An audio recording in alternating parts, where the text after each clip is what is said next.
We had a bit of headwind in the Chinese market where our sales is down 60% year over year. But we had a good momentum outside of China. So in total, we actually had organic growth of 8% during the quarter. So I feel that the business momentum continues in Ericsson. And of course, we suffer from the geopolitical fallout in that sense in China. Pick up on some of those points. Organic sales and the network's up 11% year over year, and you're mentioning market share gains here. How much of that is purely due to the fact that Huawei is not operational in some of the markets, or is this also done against big competitor Nokia in the region? We see that we're gaining market share against most players in the market right now. So that includes, of course, all the Western players as well. So we have a strong product portfolio that seems to be right in time for the market and the 5G momentum that's going on.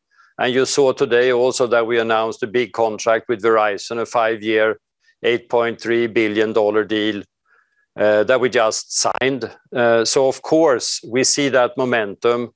The world is moving 5G. 5G is becoming the backbone of the digital infrastructure. So we're very excited about that.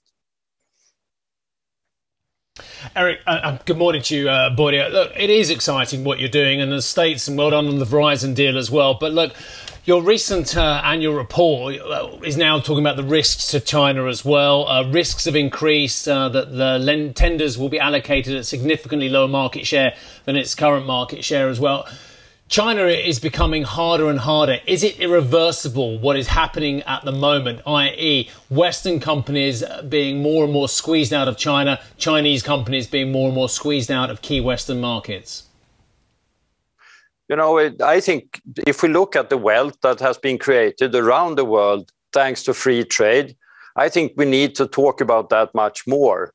I certainly hope we're not entering a world where you get fragmentation of the market, so we get one Eastern and one Western market.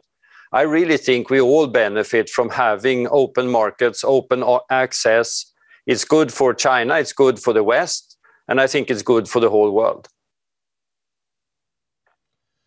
And that's your aspiration. What about the reality, though, Börje? Do you believe, and again, I know what you hope, but do you believe that that fragmentation is set to continue, sir? You know, one have to be concerned, right?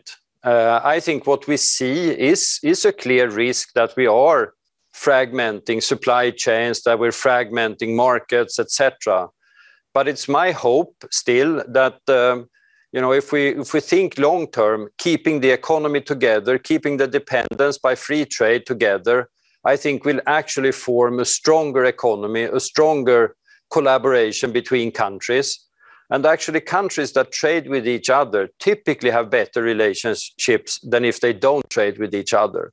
So I have to be an optimist, maybe call me a naive optimist, but I think the value of that global trade and that free trade between nations are going to be very, very powerful.